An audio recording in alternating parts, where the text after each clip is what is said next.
दोस्तों आज हम ऑर्गेनिक केमिस्ट्री में बेसिक्स कॉन्सेप्ट्स की बात करेंगे। Basics concepts of organic chemistry पूरा बेसिक्स में लेके चल रहा हूं ताकि आपका नॉमेनक्लेचर इजी हो जाए। ऑर्गेनिक केमिस्ट्री में बच्चे भागते हैं क्योंकि उनको नॉमेनक्लेचर में परेशानी होती है। नॉमेनक्लेचर समझ में नहीं आता जिसकी वजह से वो आगे कंटिन्यू नहीं कर पाते हैं। रिएक्शंस उनको समझ में नहीं आता है क्योंकि नाम ही नहीं पता रहता, जबकि ये सबसे इजी टॉपिक है। मैं पूरी कोशिश करूंगा कि आपको समझ में आए और ये नीट वालों के लिए भी, JEE वालों के लिए भी और 11th 12th सबके लिए बहुत ज्यादा इंपॉर्टेंट। तो ये जो नॉमेनक्लेचर मैं बताऊंगा दोस्तों, ये आप 11th 12th 11 के बच्चे हैं या 12 के बच्चे हो या नीट के हो या JEE को, सबको ये लगने वाला है। तो प्लीज ध्यान से आप लोग सुनिए और ध्यान दीजिए। तो आइए हम स्टार्ट करते हैं। Basics concepts of organic chemistry. पहले बेटा समझेंगे कि ऑर्गेनिक केमिस्ट्री है क्या। ये हमारा प्यारा सा ऑर्गेनिक केमिस्ट्री क्या है। What is organic chemistry? What is organic chemistry? Organic chemistry बेटा उस केमिस्ट्री को बोलते हैं जिसमें हम कार्बन की बातें करते हैं। The branch of chemistry which deals with the study of carbon and it's compounds. क्या ऑर्गेनिक केमिस्ट्री? ऐसी केमिस्ट्री जिसमें हम बात करते हैं कार्बन और उसके कंपाउंड। याद रखिएगा, इसमें CO2 को इंक्लूड नहीं किया जाता है। Carbon dioxide, carbon monoxide, carbide, carbonate, bicarbonate, इनको ऑर्गेनिक केमिस्ट्री में इंक्लूड किया जाता है, जबकि इनमें कार्बन है लेकिन इसको इनऑर्गेनिक केमिस्ट्री में इंक्लूड किया जाता है। Okay, organic chemistry branch of chemistry which deals with the study of carbon and it's compounds. आइए हम ऑर्गेनिक केमिस्ट्री में जो हमारा मेन टॉपिक है वो स्टार्ट करते हैं। That is hydrocarbon, HC। Hydrocarbon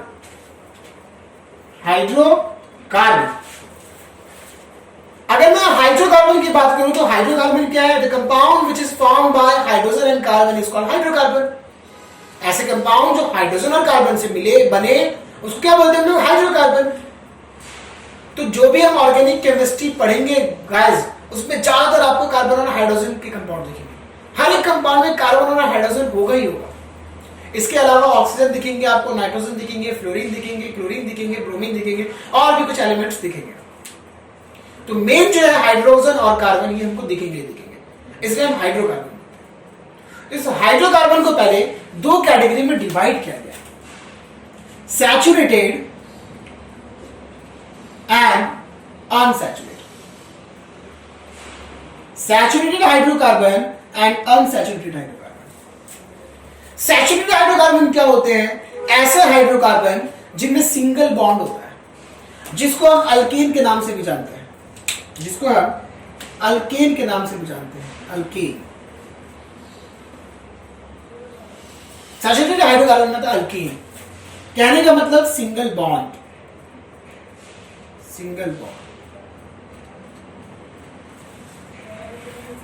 The saturated hydrocarbon which contains single bond, मतलब ऐसे सैचुरेटेड हाइड्रोकार्बन जिनमें सिंगल बॉन्ड हो उनको हम लोग बोलते हैं अल्केन। जैसे कार्बन और कार्बन के बीच में सिंगल बॉन्ड होना चाहिए। ठीक है, हम ये जानते हैं बेटा कि जो कार्बन होते हैं वो 4 बॉन्ड फॉर्म करते हैं, क्योंकि कार्बन की वैलेंसी 4 होती है। कार्बन जो होता है वो टेट्रावैलेंट होता है, ये चीज हम पढ़ चुके हैं। कार्बन जो होता है वो टेट्रावैलेंट होता है। टेट्रावैलेंट मतलब जिसकी वैलेंसी 4 हो, और इसलिए ये 4 बॉन्ड बनाते हैं। मतलब अगर कार्बन है तो ये 4 बॉन्ड बनाएंगे। 4 बॉन्ड बनाने का मतलब है कि 4 बॉन्ड 4 बार शेयरिंग कर सकते हैं। 4 बॉन्ड बनाने का मतलब ये है कि इससे 4 कोई अलग एटम ऐड हो सकते हैं। कोई अलग अलग एटम से 4 ऐड हो सकते हैं। मान लीजिए हाइड्रोजन अगर ऐड हुआ तो यहाँ पे हाइड्रोजन, यहाँ पे हाइड्रोजन, यहाँ पे हाइड्रोजन और यहाँ पे हाइड्रोजन, अलग अलग हाइड्रोजन इस तरीके से ऐड हो सकते हैं, ये बॉन्डिंग से। तो कार्बन 4 बॉन्ड फॉर्म करते हैं, टेट्रावैलेंट बॉन्ड। और कार्बन की एक और टेंडेंसी आपको मालूम होगी, कैटेनेशन। पीरियोडिक टेबल में अगर हम बात करें 118 एलिमेंट की, तो 118 एलिमेंट में कार्बन एक वाहिद ऐसा एलिमेंट है जिसकी इतनी अच्छी प्रॉपर्टी है लॉन्गेस्ट चेन बनाने की। सबसे अच्छा और सबसे लॉन्गेस्ट चेन अगर कोई फॉर्म करता है तो वो कार्बन है। एक अकेला सिंगल एलिमेंट है जो बहुत अच्छा कैटिनेशन की प्रॉपर्टी दिखाता है, इसको हम लोग बोलते हैं कैटिनेशन। कैटिनेशन का मतलब होता है ऐसी प्रॉपर्टी जिससे चेन बनता जाए। The carbon has tendency to form long chain, carbon के पास टेंडेंसी होती है लॉन्ग चेन बनाने की। कार्बन की इस टेंडेंसी को हम लोग बोलते हैं कैटिनेशन।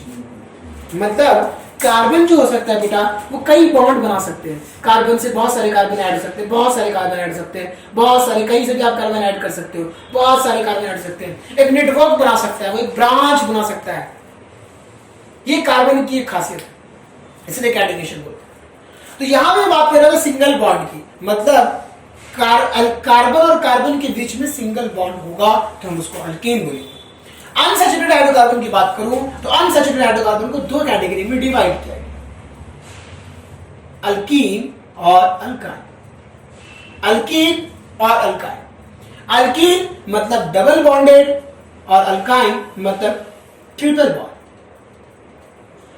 मतलब कार्बन और कार्बन के बीच में मैं यहां पे लिख दूं डबल बॉन्ड और ट्रिपल बॉन्ड।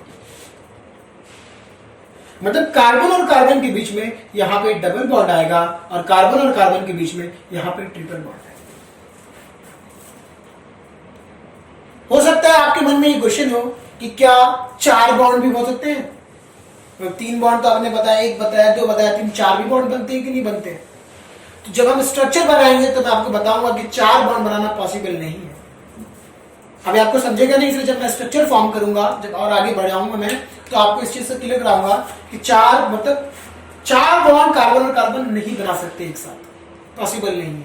कैसे, वो आगे देखेंगे। तो फिलहाल आपको ये समझ में आ गया होगा कि हाइड्रोकार्बन ऐसे कंपाउंड है जो हाइड्रोजन कार्बन से मिलकर बने हों और उनको 2 कैटेगरी में डिवाइड किया गया, सैचुरेटेड और अनसैचुरेटेड। और भी इसके टाइप्स है बेटा, ओपन चेन, क्लोज चेन। हो सकता है आप में से किसी को मालूमात हो तो बोल रहे हो कि सर आपने ओपन चेन या क्लोज चेन के बारे में जिक्र नहीं किया। तो अभी मैं पूरा बेसिक से चल रहा हूं, फिर धीरे धीरे मैं आपको ओपन चेन, क्लोज चेन, पूरी चीजें जो है आपको बताने वाला हूं। तो फिलहाल बेसिक से बता रहा हूं, अल्केन, अल्कीन और अल्काइन, ये चीज।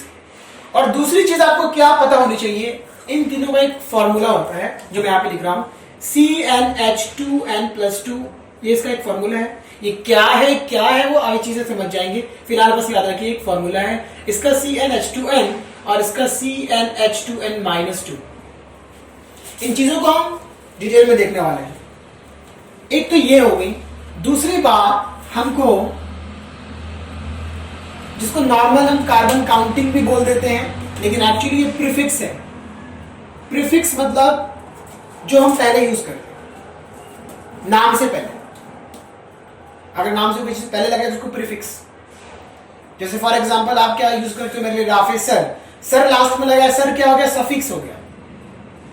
मिस्टर राफे, तो मिस्टर क्या होगा, प्रीफिक्स हो गया। राफे से पहले क्या लगाया आपने, मिस्टर लगाया, तो मिस्टर प्रीफिक्स हो गया, राफे। उसके बाद राफे के बाद आपने लगाया सर, सर क्या हो गया, सफिक्स हो गया। तो प्रीफिक्स मतलब पहले लगाएंगे। तो आइए समझते हैं। अब अगर कार्बन 1 होगा तो कार्बन 1 के लिए हम लोग मिथ प्रीफिक्स यूज करते हैं, मिथ।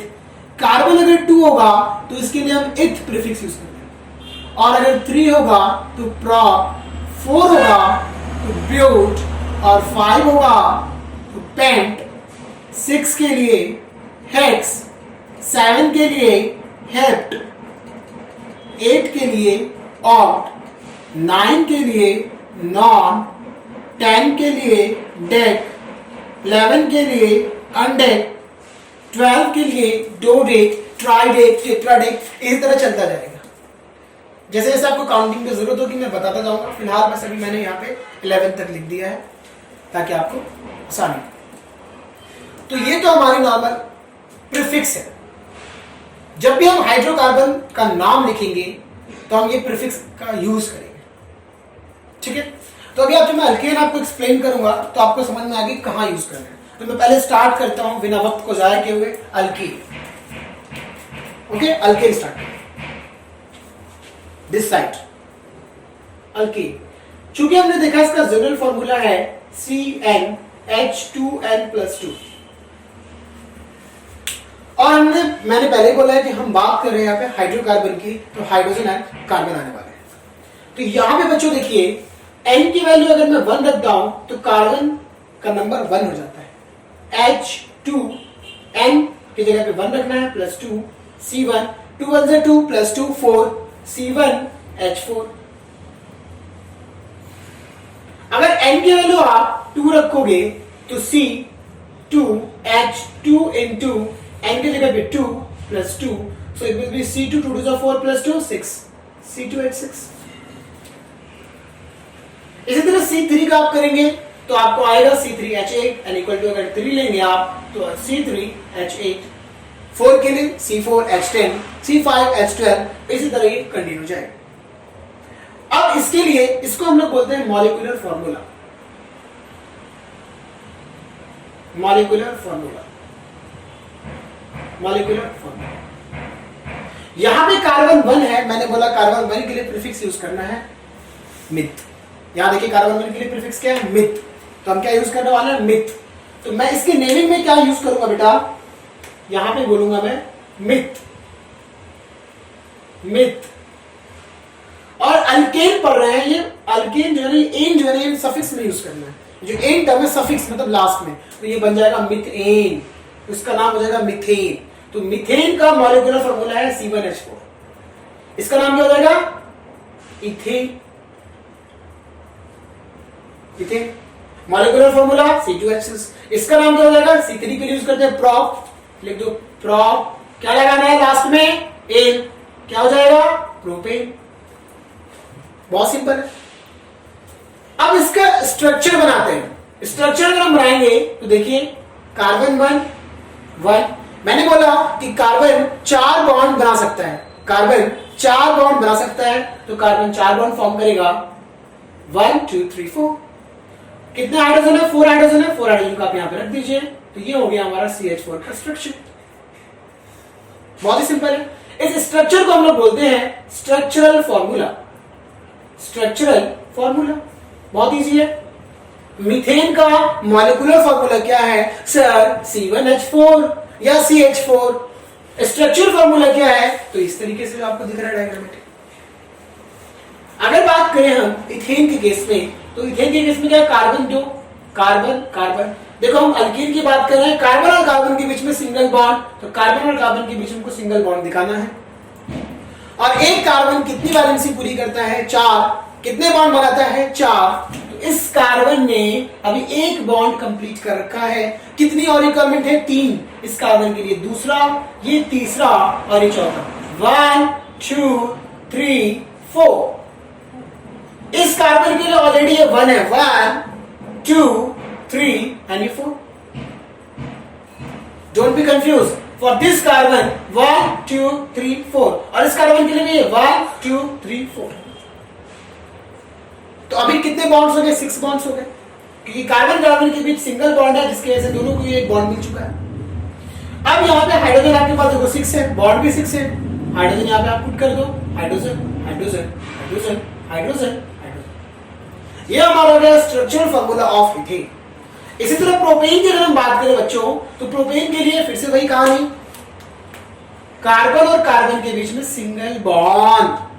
3 कार्बन है, हमने 3 कार्बन ड्रॉ कर लिए। अब फिर से वही, आइए इस कार्बन की वैलेंसी